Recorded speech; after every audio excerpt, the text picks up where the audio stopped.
Hi, in this video, I'm going to show you an example how to use double digits for a simulation using a random table.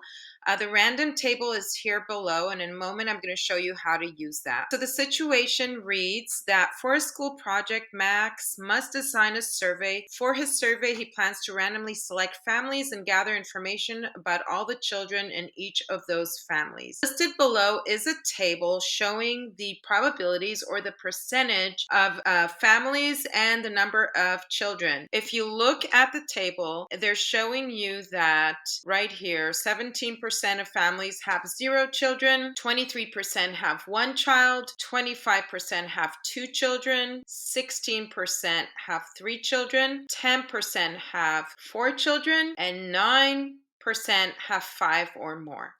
But in this case, it says treat 5 or more as just 5.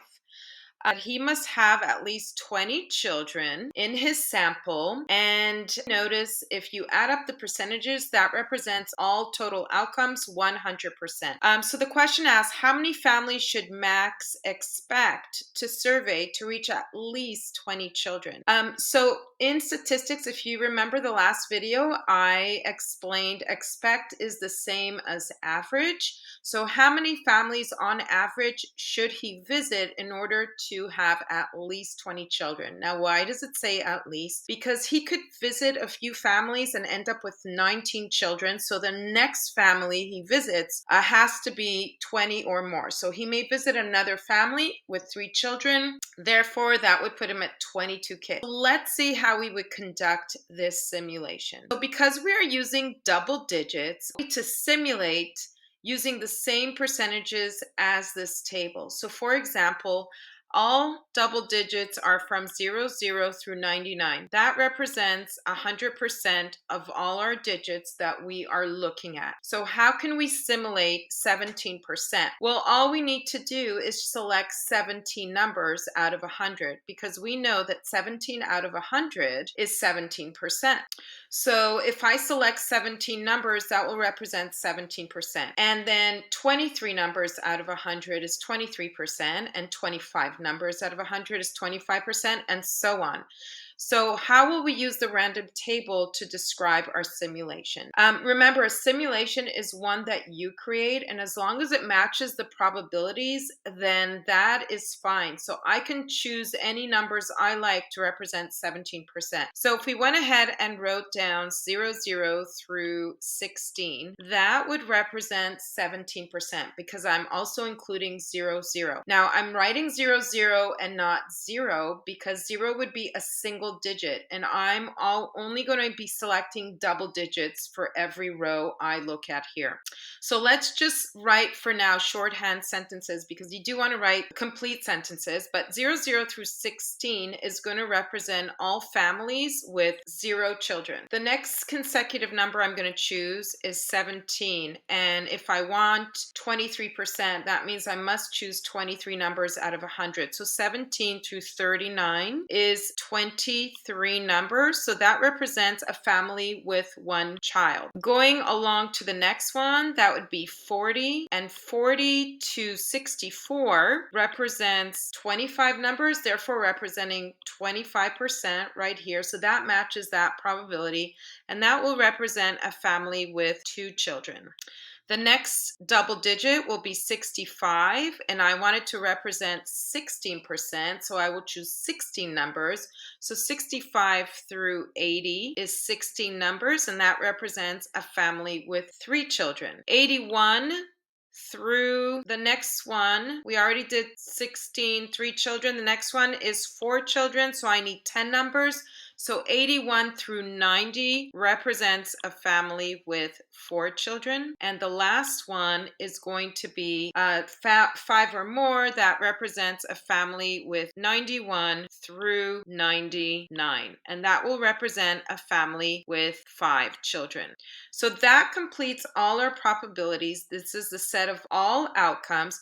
And we could see that we started with 00 here and we ended with 99. We have also included all the double digits.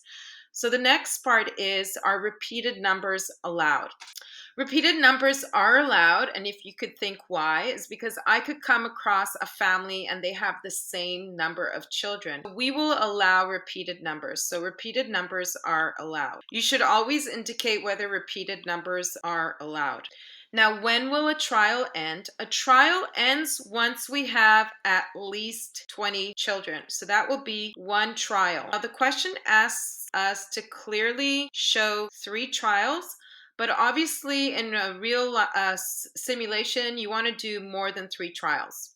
All right, so let's go ahead and use the random digit table now that we have a description of what our simulation means. So the first double digit is 84. So I can look at my table here in 81 through 90. That represent a family with 4 children. So I'm going to put 4 above. I'll change the color just so it's easier on the eye. The next family I visit is 43. That represents a family with 2 children. And then the next family is 20, and 20 falls under 17 through 39, so that is a family with 1 child. And you could see how I'm going along. So if you want to pause this video and see if you get the same outcome as I do, if you're using the same number sequence, you should have the same outcome as I have.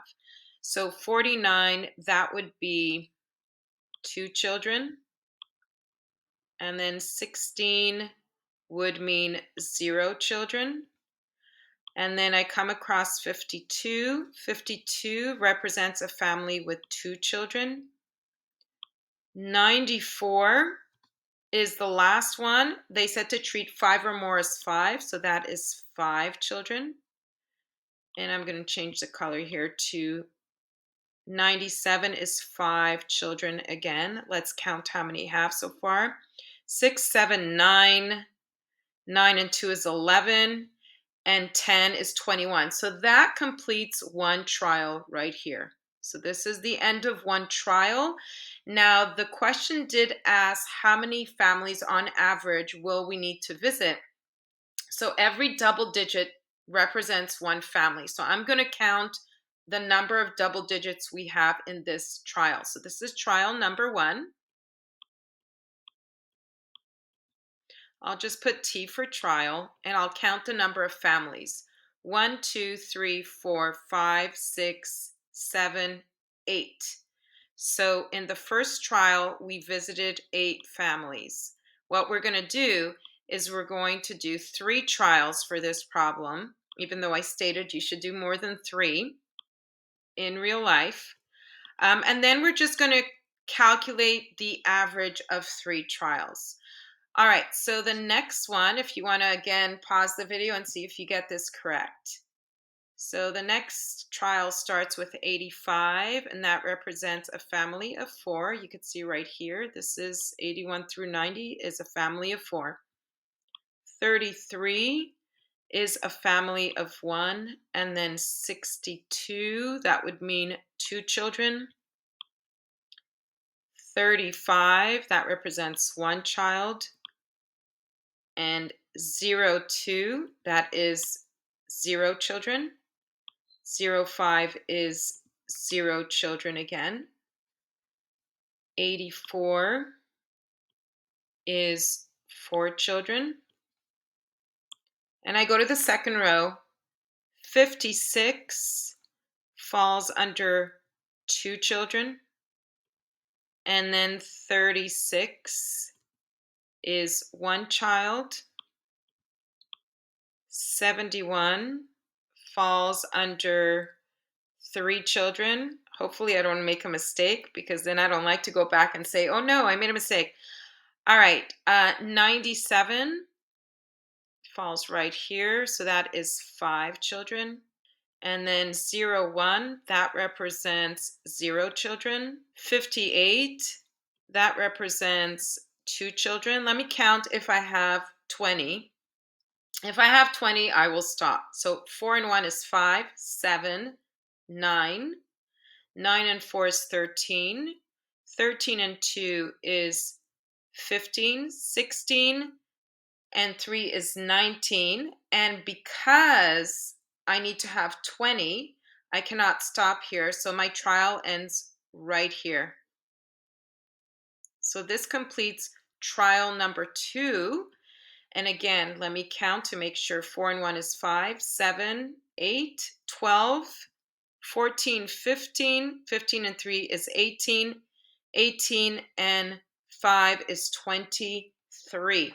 So this is trial number 2, and I'm going to count the number of families visited in trial number 2.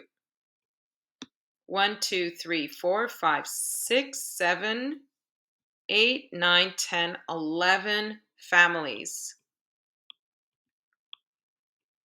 I'll just put 11 families.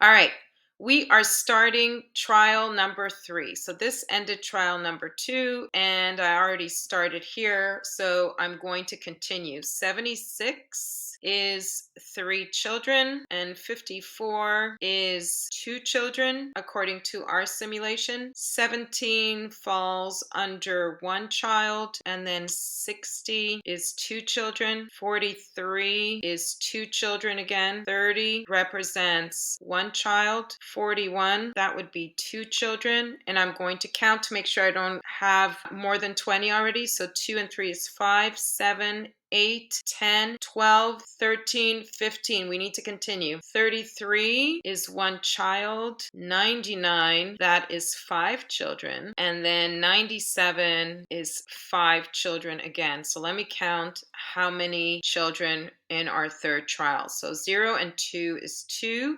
5, 7, 8, 10, 12, 13, 15, 16, and 5, 21. So the trial ends here. So we do not need to count this one since we already have 20, at least 20 kids here. So let's see how many families in the third trial. So this is trial number 3. We could, of course, do more than 3 trials, but the problem, and we should do more than 3 trials, but the problem asks us to only show 3. 1, 2, 3, 4, 5, 6, 7, 8, 9, 10, 11. So every double digit represents 1 family visited. So in this case, we have 11 families. All right, so to answer the question asks, how many families should Max expect to visit in order to get at least 20 children? So what we want to do is first find the average. So we did 3 trials, and I will circle in yellow the number of families visited. Trial 1 was 8 families. Trial 2 was 11 families. Trial 3 was 11 families again. So we basically will add 8 plus 11 plus 11 and divide that by 3. So we have 22 and 8. That makes it easy. That is 30. 30 divided by 3 is 10. So according to this simulation, Max should visit 10 families on average